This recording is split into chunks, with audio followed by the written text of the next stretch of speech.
Hello and welcome to the Digital Rabbi podcast with yours truly, Sats Solanki, beaming away from London in the UK. And hey, if you're a church leader, church team member, creative person, entrepreneur, this is probably a conversation for you because I'm sitting down with somebody who's very creative in the house, and that person is Joel Burden, all the way from Kuala Lumpur in Malaysia. Hey, Joel. Hello, good to be here. Thank you, Sats, for having me on. Thanks for being here, man. This is, I feel like we were just talking before, weren't we, that we did actually already record a podcast episode probably a couple of years ago. And I don't know what it was going to be. I don't know what it was on, but you were my first guest of the podcast that was never released. That's the creative journey, Sats, isn't it? You try stuff out and then you chuck it in the bin. So here we are again, round two. Yeah, let's see how we get on. Yeah, what episode are you on now? What episode of Digital Rabbi is this now? You know what? I don't actually know. I'm going to say like by the time this airs, because there's a few kind of in a backlog, it's probably going to be 10 or 11. Okay, come on. I thought. So it's kicking off, isn't it? Very good. Yeah, we just keep going. And it's funny because you probably saw, I did start another podcast before this called Thought Club that was all about thinking and cultural sort of topics, a little bit of hot topics, and trying to speak into it from just like not even necessarily a Christian point of view, but just like a human point of view, with reason and all of that. And then I really did feel like I was just trying to do too many things. And it's a little bit like you just said there, you try something, you put something out there, and then you go, it's not quite right, and you pull it back. Yeah, exactly. Just talk to us about that, Joel, because I feel like that's a great place to start. And because as creative people, you naturally do that, but it's also quite hard because you do feel like you're failing a lot. And I feel like I put so many things out there that like nobody knows about. So in one sense, that's good because nobody knows about it, but in another sense, it's bad because nobody found out about it. And so, how do you deal with that? Like staying creative, keeping creativity, like putting yourself out there. Like, talk to us about that. Yeah, well, I wouldn't describe myself as the guy who puts himself out there very well, but okay. In my life, I do have a lot of fingers in a lot of pies, doing a lot of different things, and I think I've realized recently the thing that really helps my creativity is having space and having margin, because it does kind of get squashed. The moment that you had got, for example, like as a church pastor, you got 3 hours to finish a preach in. Okay, what are you going to do? Like, you haven't really got time to fail or stuff it up because you've only got one way to go. Or as a designer, say, working on client projects, like you got no margin for creativity and exploring. So I think recently my revelation has been trying to build in some space every day around these projects, just margin, stuff for thinking, stuff for curating, stuff for trying to catch new thoughts, and just like time to play around. I think even, I know there's a lot of pastors listening, even playing around with preaching, having different spaces of stuff that you'd love to do in the future or talk about, little bits of cuts here and there, and just allowing that space. Because the worst thing for me is when I feel constrained, there's the pressure of a deadline, and then I got to just bash something out. So yeah, but it's part of the creative process, isn't it? If you're an artist, you're going to do revisions and chuck stuff away before you finish your piece. If you're a musician, you're not going to get the lyrics in one sitting. So I think if all of us desire to be more creative in what we do, we've got to have some time carved out for creativity, right? Yes. Yeah, that's awesome. It's almost like the curse of artistry. It's that kind of process, that perfectionism that it's never good enough. You put it out, then you're like, oh, it's just, it's not quite right, or I'm not sure. And then obviously at some point you have to call it quits and send it out to the world. Otherwise it'll never be used. Totally, yeah. Yeah, that is interesting though, the idea of space, because I think that the opposite is also true. So there's like a weird sort of paradox, because you're absolutely right. When you're under pressure to create and you don't have something to create, you're not feeling that creative flow, that is like quite stressful. But then there have been times where you just sit down and you're like, I have 2 hours and I'm going to do something in 2 hours, and the time constraint is helpful. Constraints are good. Yeah. What do you think is the relationship with that? Because I do feel like people go in one extreme or the other. It's like, cool, we're just going to pack as much as possible into my life. and just like boom, or just bash stuff out. Or, it is easy as a creative to just float around a bit, particularly if you're a little bit younger and maybe a lot of responsibilities. You can spend a lot of time. And I remember spending so much time just like doing what I would class as nothing, but it wasn't really nothing. It was part of the process, I'm sure, but creating things and trying things. How do we kind of get that balance there, Joel? Is there something is it a paradox? What is it? Well, I'll give you an example with our church. So we've always strived to build a creative church. When we planted the church, that was like our goal. Let's make this the most visually stunning, creative, beautiful place to be. I think it was like the heart of having beauty in the church, So everything we did was just laced with creative stuff, from like the way that we designed the venue or the marketing or the services were just so packed. And we reached a stage after the church plant 3 years in, where all of our time and energy was just constantly spent trying to make things creative. And honestly, it was all over the place. Like there was no structure, there was no systems, there was nothing. So I reckon and this is obviously we're young, I was in my 20s when we just started the church. So 3-4 years in, I'm like, no, things need to change around here. I need to get some structure back in everything. So then I kind of did a pendulum swing away from creativity towards learning all those essential things, right? How to lead an organization, how to structure teams. The org charts were absolutely beautiful and everything was administrated well. And you know what I mean? Just that pendulum swing in the other direction into efficiency. And so I guess this kind of culminated height just before the pandemic. The height of it was we had a super efficient church, but we'd taken our eye off of art and beauty and all of this stuff. So pandemic hit and everything speeding, ahead just stopped and began to crumble. And then all of a sudden we found ourselves with time. We've got more time on our hands again. We don't really need to have all those meetings that we're having.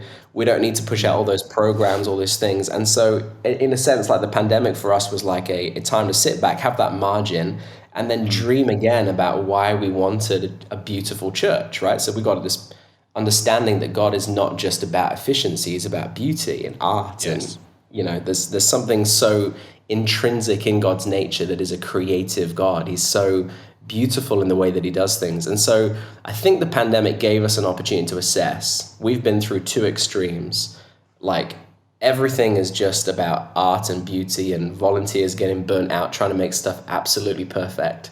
And then the other extreme, beauty doesn't matter, we're just trying to make things efficient.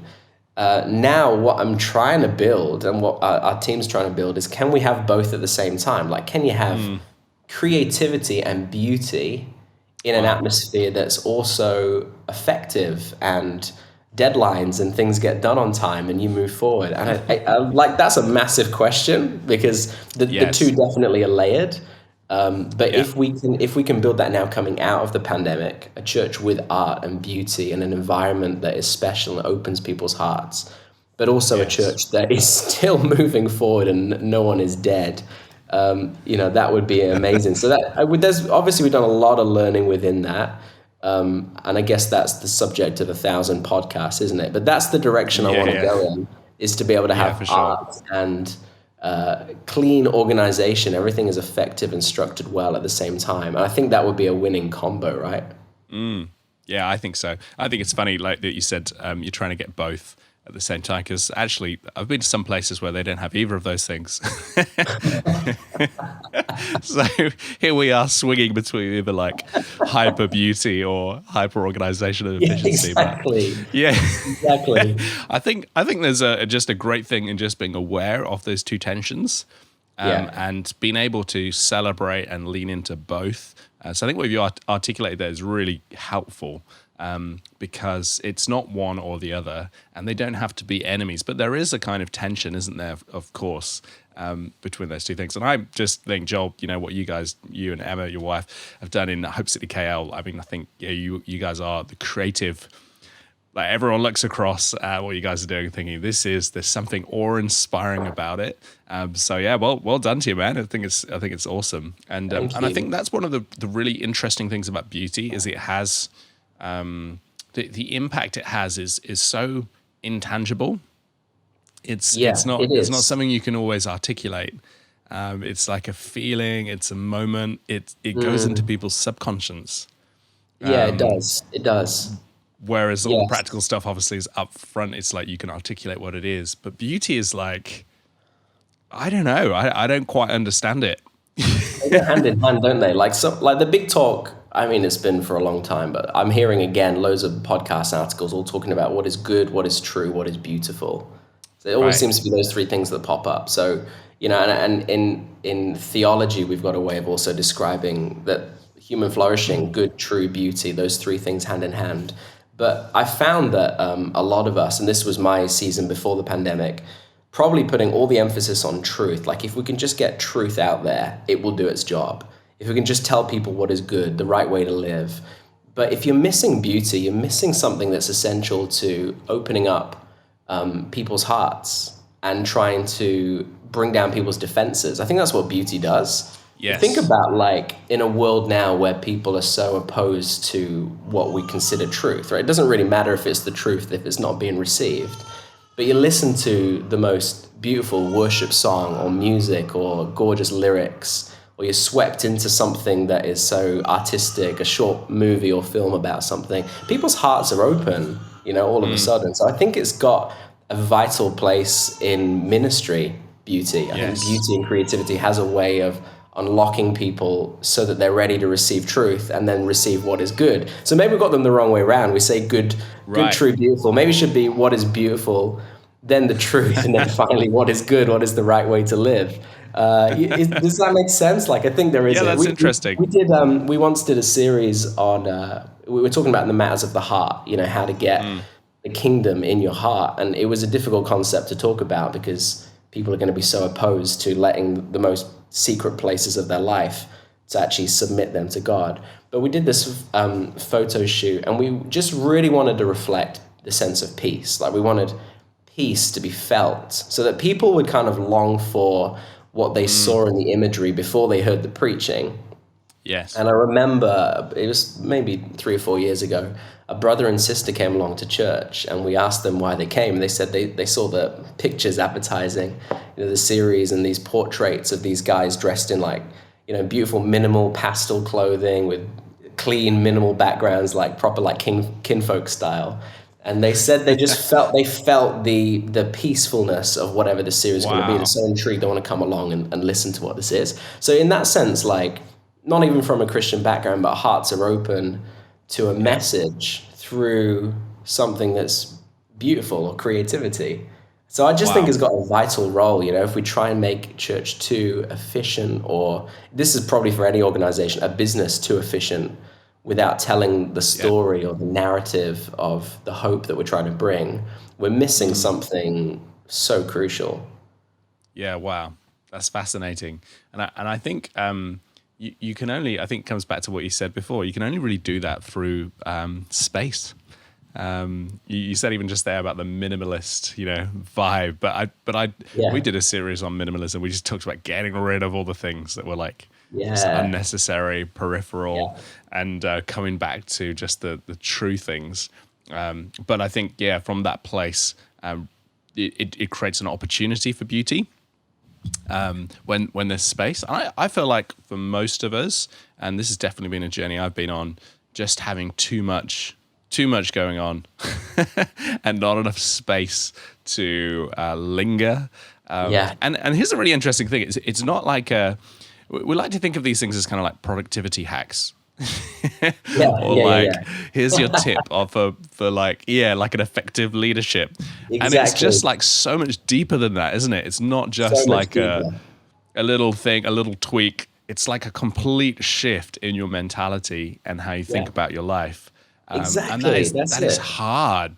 That is hard. What I don't know. Help us navigate that shift, Joel, because I actually believe I love what you that's a said bit there. of a faith step. It's something of faith to live in that sort of life. Yeah, help us with that. I've spent years running down the efficient leadership path. It kind of makes yourself the god, doesn't it, rather than needing a god? Because Right. it's about it's about like trying to master control of time, space, relationships, everything. Like if I can just be more in control, maybe my life can have more of an impact, or I can be more valuable in the world. So there's something very I don't know, it's almost like an idol at the center of our hearts running after this Wow. efficient, hyper-controlled leadership environment. At the same time, I want organized and I want to be a brilliant leader, so I'll always seek to grow in that. But someone said something recently in a book I was reading about the nature of God, that he is compassion, community, and creativity. And we talk all the time about being trying to be formed into the likeness of God, right? That's what discipleship is. It's formation into his image.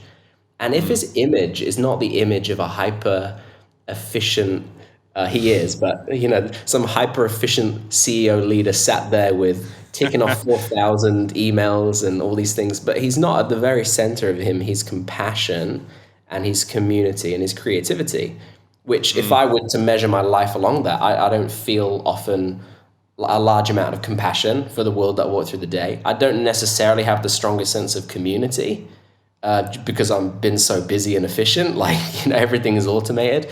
And I haven't often got space for creativity because I'm trying to bash things out and make things happen.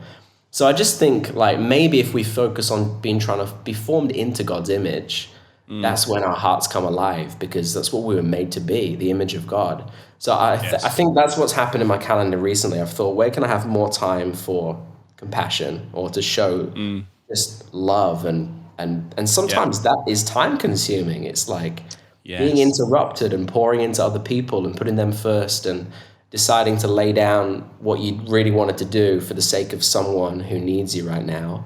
Where can I have space for community? So relationships, like I've lived not lonely because I was connected, but just isolated from real authentic conversations with people who know where I'm at, and I know I've got people who I can talk to and depend on. So that's been a really big focus for me recently. Yeah. And if that's the heart of God, like Trinity, Father, Son, Holy Spirit, he is community.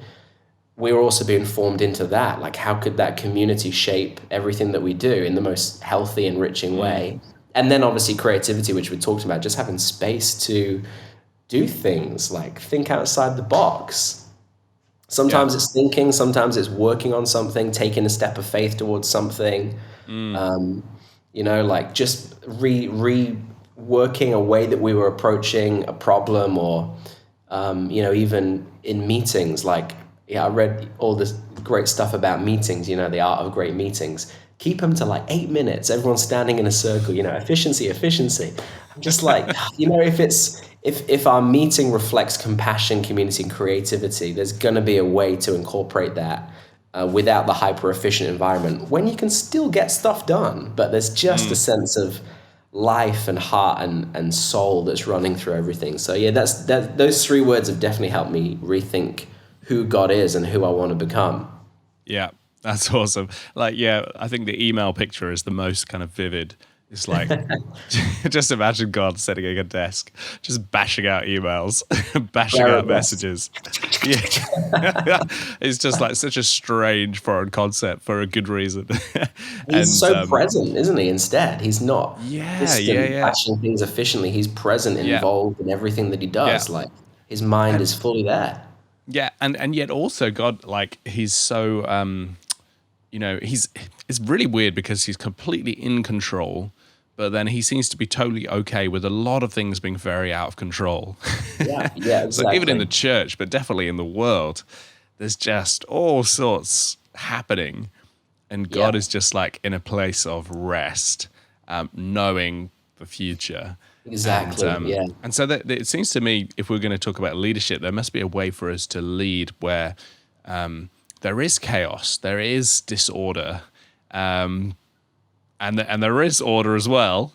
But there's almost something there where God is able to release something in us by not being too hands-on. And I think that could really speak into how we build teams and how we think about things. Because obviously it's difficult, right? We want to build a certain culture. We want to have a certain aesthetic. There's a certain vision that we feel like we've got. How do we carry our vision, Joel, but release the vision of other people, particularly around creativity? I had Kevin Liu on the podcast recently, who I know good friends with, and he said beauty. He believes in a very narrow sense of beauty, and he was talking about his art, just going for something very specific. Like, this is what it is. And so how do we have that sort of value on what we're supposed to do, but also create a culture where we're releasing other people to do without it being so chaotic that there's like no, just like a mess, but like it's Yeah. actually like there's an alignment there as well. I don't know, some things you can help us with, how to actually raise up creative people Yeah. without it being, just to fit the right vibe. Yeah, well, there's so much in that, isn't there? I think my first thought is you can't have creativity in a church environment at the sake of compassion or at the sake of love, because Right. then you're trying to value one aspect or attribute of God's nature over another. So at the end of the day, Yes. a love is a self-giving, others first kind of love. So you are thinking about what is more important for them than me. Like Yes. their preference over my preference. Like they are first. And I think I got that wrong in the past a lot because we've pushed, especially volunteer creatives, to fit the vision, do what we need to do, and do it right Yeah. now. And it's just been beyond where they're at, or maybe it was the wrong choice, the wrong fit. So I think if it's ever it's pushing people into a box that they just shouldn't be in. There's obviously an Yes. issue there. And also with the leadership thing, if a lot of it is about control, a loving leadership would be willing to release control for the sake of them. If it's better for them that Yes. I'm not in control in this moment, then I'm going to let them go. But then I Yeah. guess the bigger picture there is trying to get people all to fit around something unified. Like, how can we build something together creatively? Yes. Which I Yes. think then comes into some kind of creative boundaries. And like Mm. everyone's got their own vibe, their own style, whatever they want to do. But then I think this is probably where you get creativity and then structure all coming together. Can Yes. we define, say, for this creative project, the boundaries and the goals, really clarify them, so that every creator can have space within those boundaries to do whatever they want.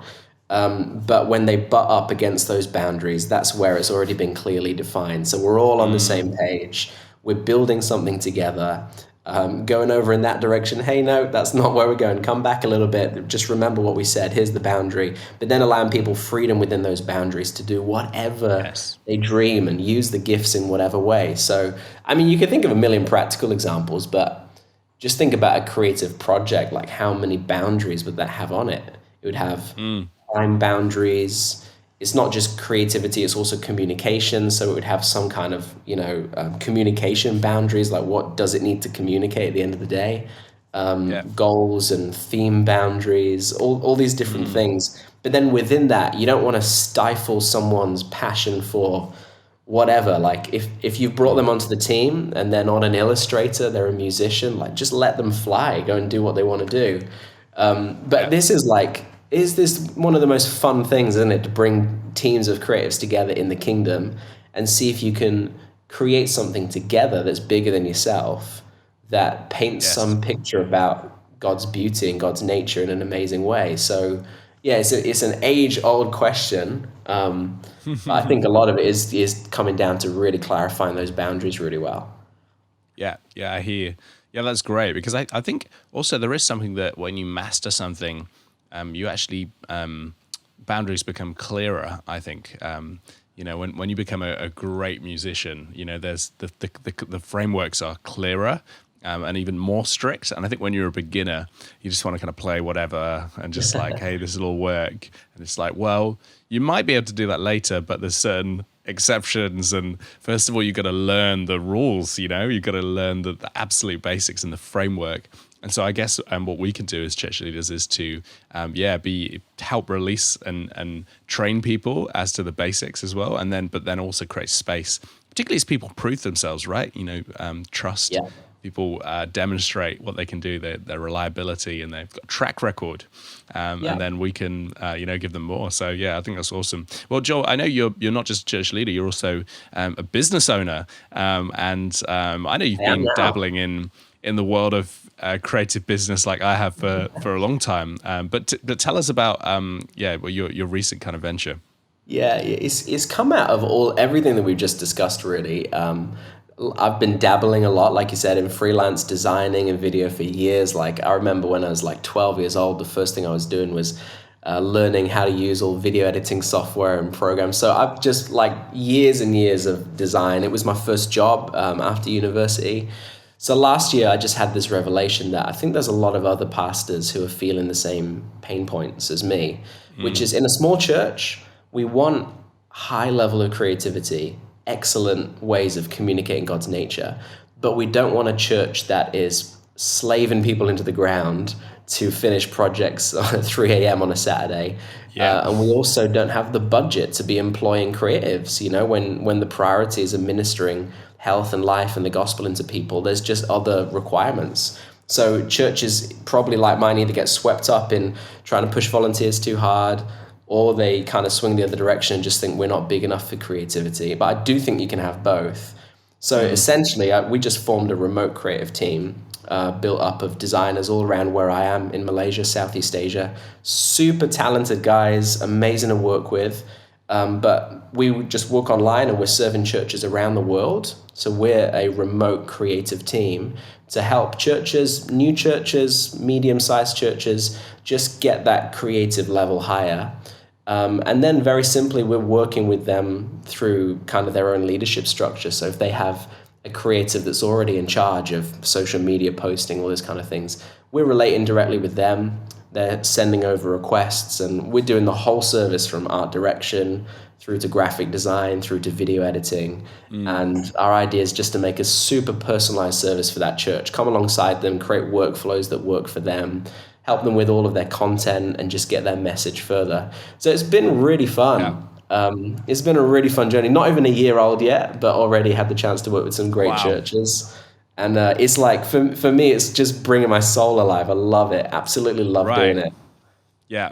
And I imagine, you will find, love that, bringing all the skill and that balance between beauty and process as well, right there into the mix. But I would imagine do you find like it's helpful to be involved in something outside of, your local church context as well? Totally. Yes, I would. And all the stresses and the pressures that a business owner feels, it's good for a pastor to feel them, because we're preaching every week to business owners, to employees, to people who are facing budget constraints and all the other things of the real world scenarios. I think it helps you to be able to step into their world a lot more. Before doing the business, I kind of had an idea of it, but I didn't really feel the struggle or the weight. I think it can inform leadership. I think it can help you with your relationship. Almost all of my team are non-Christians, and they are getting to edit gospel content every day, which is just amazing. And so they're asking questions about God, and so it's increased my own personal sense of, winning friends to Christ. I've been able to have great conversations with people outside of that church bubble. And so, I think so many ways it can help a pastor if they're bivocational, for sure. I think it's got a massive impact on your ministry. Yeah, that's fascinating. Yeah, so fascinating. And I think sometimes it's it